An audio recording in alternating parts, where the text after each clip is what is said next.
שלום לכולם, ההדרכה הבאה תעסוק בהתמצאות בתנ"ך. ההדרכה תורכב משני חלקים.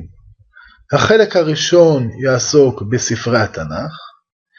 החלק השני ידגים כיצד למצוא מראה מקום בתוך ספר התנ"ך. נעבור אם כן לחלק הראשון. התנ"ך מחולק לשלושה חלקים: תורה, נביאים וכתובים. מכאן גם שמו תנ"ך, ראשי תיבות של שלושה חלקים אלו. בתנ"ך יש 24 ספרים, כאשר כל ספר מחולק לפרקים ולפסוקים. בנוסף לכך, 5 חומשי התורה מחולקים גם לפרשות, לפי הקריאה בבית הכנסת בשבתות. החלק הראשון הוא התורה. 5 חומשי תורה הם בראשית, שמות, ויקרא, במדבר ודברים. החלק השני הינו נביאים. חלק זה מורכב משני חלקים עיקריים. החלק הראשון הוא 4 ספרים הראשונים: יהושע, שופטים, שמואל ומלכים. אלה הם ספרי ההיסטוריוגרפיה. חשוב לציין שכיום אנו מבחינים בין ספר שמואל א' לשמואל ב' ובין ספר מלכים א' למלכים ב'. החלוקה זו לא הייתה קיימת בעבר. החלק השני של ספרי הנביאים הם ספרים של נביאי הכתב: ישעיה, ירמיה ויחזקאל. הספר האחרון בנביאים הוא ספר תרי עשר. ספר זה הוא למעשה קובץ של 12 נביאים, ומכאן גם שמו.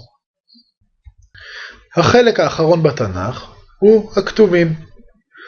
גם את חלק זה ניתן לחלק לשלושה חלקי משנה: ספרי אמת, תהילים, משלי ואיוב, 5 המגילות, שיר השירים, רות, איכה, קהלת ואסתר, אותם נהוג לקרוא בחגים השונים, ו3 הספרים האחרונים, דניאל, עזרא ונחמיה, שנספרים כספר אחד. גם כאן החלוקה לשני ספרים היא חלוקה מאוחרת, וספר דברי הימים. כעת אדגים כיצד אנו מוצאים מראה מקום בתוך ספר התנ"ך עצמו. כאשר אנו באים למצוא מקום מסוים בספר התנ"ך, אנו צריכים ללכת לפי השלבים הבאים. דבר הראשון, נמצא את הספר אותו אנו מחפשים. שם הספר יופיע בראש הדף בעמוד הימני. בעמוד השמאלי בראש העמוד תופיע שם הפרשה. כמובן ששם הפרשה יופיע אך ורק ב5 חומשי תורה. בשאר ספרי התנ"ך יופיע שם הספר בשני העמודים. לאחר שמצאנו את הספר אותו אנו מחפשים, אנו צריכים למצוא את הפרק. הפרק מופיע בראש העמוד בחלק הפנימי של העמודים. ניתן לראות שבעמוד הימני מופיע פרק י' ובעמוד השמאלי מופיע פרק י"א. חשוב לציין שפרק י"א מתחיל למעשה בעמוד הימני. ניתן לראות שהוא יופיע בגדול גם בחלק הפנימי של העמוד ליד הפסוקים.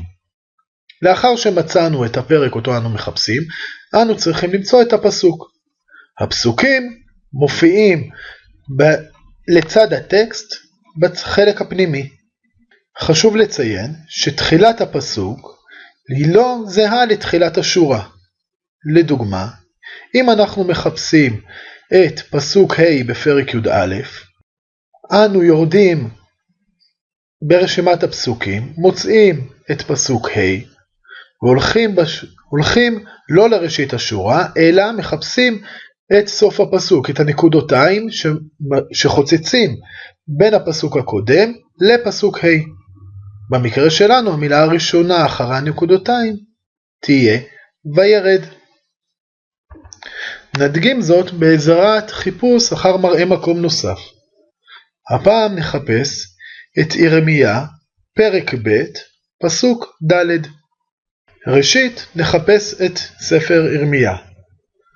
לאחר החלק הראשון של השיעור אנו יודעים שירמיה מופיע בחלק של הנביאים. ידע זה ממקד אותנו בחיפוש. אנו נחפש את שם הספר בחלקו העליון של העמוד, ניתן לראות במקרה הזה, מכיוון שמדובר בספר של נביאים ולא באחד מחמשת חומשי התורה, ששם הספר יופיע גם בעמוד הימני וגם בעמוד השמאלי. לאחר שמצאנו את שם הספר, אנו מחפשים את הפרק אותו אנו מחפשים. את הפרק אנו מחפשים בחלק הפנימי של העמוד. ניתן לראות שפה בעמוד הימני מופיע פרק א', בעמוד השמאלי פרק ב'. נחפש את תחילת הפרק. ניתן לראות שהוא מופיע בעמוד הימני. לאחר שמצאנו את הפרק אותו אנו מחפשים, אנו יורדים ברשימת הפסוקים עד שאנו מגיעים לפסוק ד'. כשאיתרנו את האות ד', אנו מחפשים את תחילת הפסוק. תחילת הפסוק תהיה לאחר הנקודותיים, לאחר סוף הפסוק. ובמקרה שלנו זאת תהיה המילה שמעו. אני מקווה שההדרכה הזו תעזור לכם להתמצא בתנ"ך. כל מה שנותר עכשיו הוא לתרגל. בהצלחה.